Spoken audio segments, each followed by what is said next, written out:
As we continue the coverage of the U.S. election, an exercise that pitches the incumbent Vice President Kamala Harris and former President Donald Trump together. Well, let's now cross live to our correspondent Adefemi Akinsoya, who is in Washington, D.C., to give us a situation report. Adefemi, thank you so much for joining us on Newsday. Thank you, Temi Tokwe. Good to hear from you. Good to hear from you too, Cynthia. I think that's Cynthia there next to you. Well, Adefemi, I understand, that you're in Philadelphia at the moment, and I'm actually alone in the studio, so thank you once again, for joining us on Newsday. Oh! So, give us an update of what's happening in Philadelphia at the moment.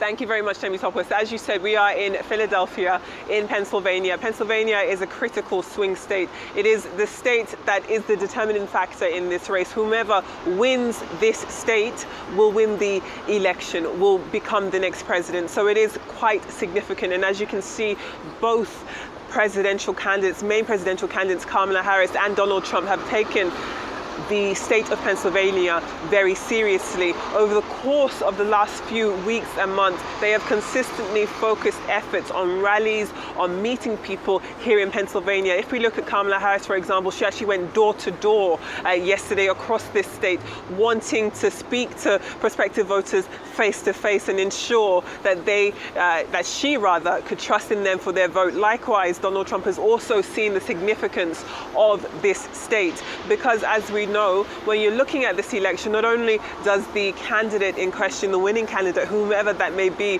not only do they clearly have to win a popular vote, most importantly, they have to win the Electoral College. And Pennsylvania carries a lot of Electoral College votes. And so, as I said, it is such a determining factor, and that's why you're seeing so many candidates take this state seriously. Now, speaking to the people of Philadelphia so far, the reaction has been quite mixed. On our way here, as you know, we've spent the last few hours across the northeast of America. We started this morning in New York City, and now we are here in Philadelphia, Pennsylvania. And along the way, we've spoken to as many people as possible in terms of how they feel about this election. And the general consensus has been anxiety. A lot of people feel quite anxious. Everyone we've spoken to says that they have already cast their vote. It is just 42 minutes past 9 a.m. in the morning, so it is quite early in the morning, but ballots did open around 7 a.m. here in Pennsylvania, 6 a.m. in New York. So you can imagine that many people, especially if they're already out at work, have already made their votes counted. And in terms of people who have voted early, those votes are starting to be counted today. Over the past few weeks, of course, we do know that different states have been allowing their residents to post their votes significantly earlier than today being the last day you can cast your vote in person. And so because today is, in effect, election day, this is the day where all of those mailed-in ballots are going to be counted. They're going to be opened. So far, we are hearing that 100,000 votes in Pennsylvania alone so far have been opened, have been counted. And though it's unlikely we're going to hear a declaration of a winner today, Tuesday, because of the closeness of this race across the nation, it is going to be quite significant to see what people are feeling like. And as I said, the general consensus right now is anxiety. When we were on our way to this live position, we spoke to our Uber driver, and he said, though he has voted for Kamala Harris, he doesn't believe that she's going to win. He doesn't think that she has a fair chance in this fight. Funnily enough, even at this point in the election, even on the final day, there's so much disillusionment, so much confusion, and that seems to be the general consensus with what we have found here in Pennsylvania. That being said, we will, of course, continue out onto the streets, go out to different polling stations and try and get a sense of the nation, but it does feel like any other day here. While we were waiting to speak to you, Temi Tokwe, I don't know if you heard, but a car went by with lots of different speakerphones telling people to go out and vote. So you can definitely feel how important going out to vote is. Just behind me, we do have quite a significant building, the Philadelphia Town Hall, just behind me here. And it's not specifically being used as a polling station, but it is quite a beautiful landmark, and you can see lots of people out on their day-to-day goings about. I will stop and ask this lady who's approaching me with this dog here if she's casted her vote, how she feels, just to get a vibe of the. Good morning, madam, how are you? Have you casted your vote already? I am actually going to vote around 3. Vote around 3. Are you sure of who you're going to vote for? 100%. Would you like to share who you're voting for? I just have to I'm not allowed to. No worries, no worries. Obviously. Kamala. You'll be voting I'm for so Kamala. excited. And why is that? A million reasons. Her policies, her is just a person.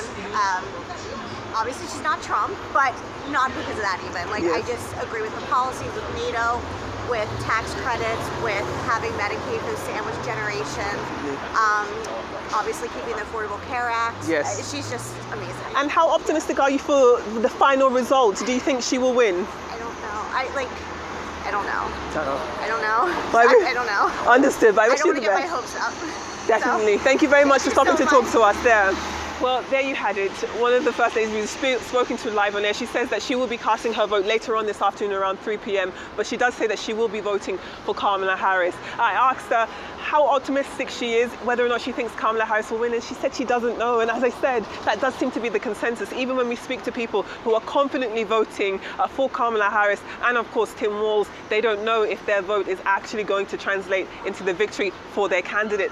Funnily enough, we have not yet come across a Trump voter, or someone who's told us that they voted for Trump so far. So we will continue asking. But Temi Tokwe, just to answer your first question here, that's the status quo. It's still quite early in the morning here. There's still a legitimate amount of hours for people to still cast their votes in person. But that's what we're seeing on the streets of Philadelphia just now.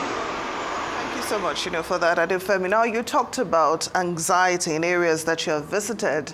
Is there any increased security presence, maybe, in those areas that you visited?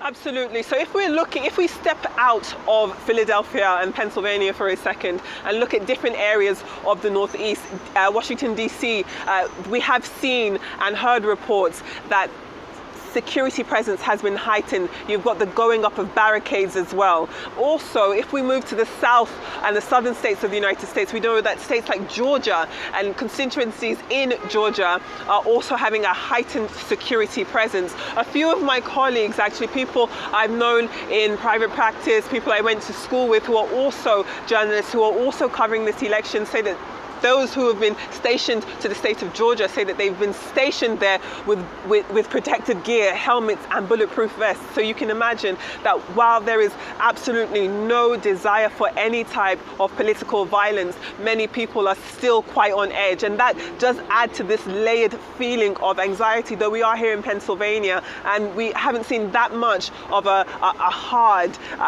security presence. Clearly in other states, in DC, in Georgia, there is clearly anticipation, or rather a protection against any type of political violence. The stakes are so high in this election, Temi Tokwe. It's so close. In Pennsylvania alone, leading up to this election, Kamala Harris was consistently coming out in different polls as being a leader, someone who was in the lead. But as we've seen from the weekend into Monday and into today, election day, her lead in Pennsylvania is starting to narrow. And Pennsylvania, as I've continued to say, is strategically important because of its electoral vote. If we cast our minds back 4 years ago, when Donald Trump and Joe Biden were going up against each other, Pennsylvania was decided by some 80,000 votes. Now, if we break that down and understand that 80,000 votes does sound like a huge and legitimate number, a significant number, when we look at Pennsylvania, it is a massive state. That's why it has so many electoral votes. And when you break that 80,000 number down, it actually translates to just 9 votes per precinct. Just 9 votes. And if reports are saying that this race is even closer, when you do hear candidates and analysts say that every vote counts, truly, Temi Tokwe, every vote counts. So, Adefemi, what are the main issues influencing how voters will choose their next president? And how do you think the candidates' campaign, has resonated with those who will be voting today? Truly, it depends on who you speak to in terms of what the main issues are. But the mainstays that we've known throughout this entire election campaign, and of course going into election day, immigration, how people feel about immigration policy. Do they feel threatened by a heightened presence of more immigrants coming into the country? Do they want a different changing in policy? Do they want a loosening of immigration policy? It depends on who you speak to. Immigration definitely going to be a huge mainstay of what people are going to be using to decide who they're going to vote vote for if they haven't already. Healthcare, as we heard from the lady that we spoke to just a few moments ago, is also important. Medical insurance, the sandwich generation, people who are looking after their parents and their children at the same time. They are also going to be focusing on which candidates are offering them the best when it comes to healthcare, when it comes to health insurance. In addition to that, if we break the electorate down into gender and look at women focused issues, of course, reproductive rights, whether or not they feel safe under a Donald Trump presidency. And this is something that Donald Trump himself has tried to mitigate against. At the very beginning of his campaign, he had a very hard line when it came to reproductive rights. Of course, the repealing of Roe v. Wade and him saying that him wanting to return to conservative ideals when it comes to women's health and reproductive rights has definitely come back to bite him in the bottom. It's definitely been a thorn in his side, and he's tried to walk those comments back, talking about how this has been an issue for Congress, how he wants to fund and promote IVF and those types of services to people. But when you speak to the people on the ground here, I don't know that those efforts in terms of women's reproductive rights from the Republican Party is translating into a social contract between women and Donald Trump. In places in the Northeast, New York City, for example, here in Philadelphia and other areas of Pennsylvania. In addition to that, as I said, the economy is majorly going to be something that many people are focusing on. How this cost of living crisis that is biting the world at the moment is going to be best mitigated into office. Those are the mainstays of the issues: the economy, immigration, reproductive rights, and definitely just a feeling of whether or not you resonate with your leader. Kamala Harris clearly has been trying her hardest, as has Donald Trump, to resonate to as many voters as possible. They've been looking at different key swing states, Michigan too, of course, ones further out across towards the west coast of the country too, but it is quite a very, very close race.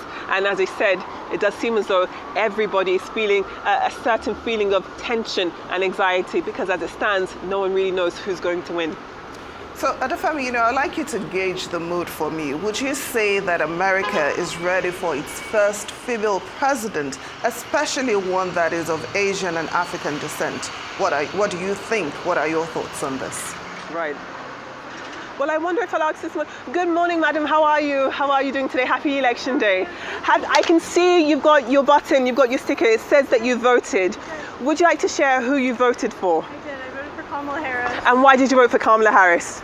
I just think it's clear she's the best choice for this country. We are ready to have our first female president, and I'm really looking forward to seeing the results. Wonderful. You sound very, very optimistic. Do you think that, in addition to you voting for her, do you actually think she will win this election? I do. I feel pretty confident. I think Philly is going to pull us through for Pennsylvania. I think we will turn the state blue. And yeah, I'm optimistic. Yes.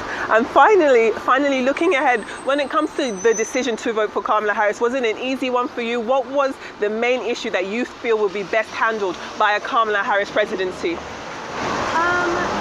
think reproductive rights. Reproductive rights. Really just in terms of selection, the economy as well. I think there's been a lot of attention on Trump's tariff plan. Yes. And how bad that would be for the economy. Stability. Yes. I think the idea of a presidency that is so unstable. Sure. With a man who is so emotionally just not There.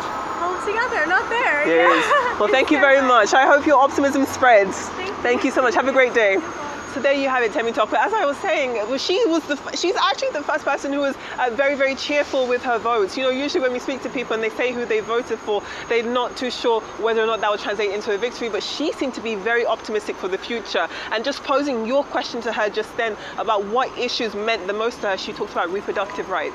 She talked about the economy. And interestingly enough, she talked about stability. She said that she believes that Kamala Harris will present a presidency that will be far more stable than any other candidate. Very, very interesting here to hear what people have to say. I would like to speak to a gentleman and find out whether or not they have cast their vote, just so we can be a bit more reflective. Yes. Go ahead, please. Yes.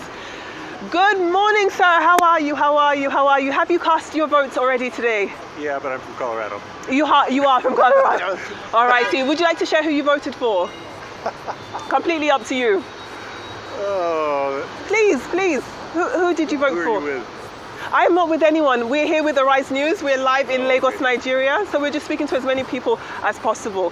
Who did you vote for? I'm a businessman. I voted for Donald Trump. Nice. I wish we had two better candidates, to be honest. And We're hoping how for the best. optimistic are you for a victory? Do you think he will win this election? I think he will probably win because people are concerned about the inflation, the immigration problem, as well as the economy in general. Sure. And are those the issues that meant the most to you? Business, as you said, as a businessman, the economy, is that what pushed you to make that decision? Yes, it is. All right, wishing you the best. Thank you very much for sharing that with us. Hello. We've sold some instruments to Nigeria. You have, you I'm an have. engineer. Aha. Have a good day. Thank you very much. care. Have a great day.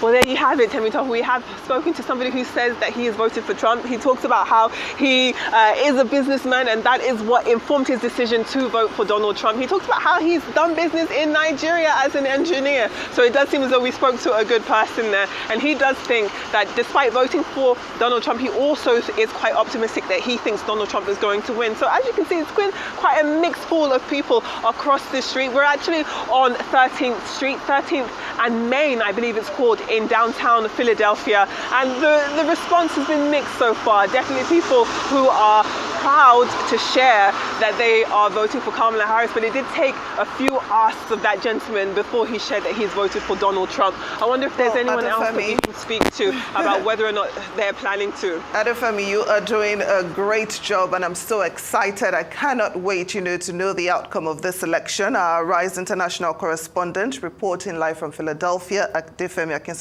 Thank you so much for joining us on Newsday.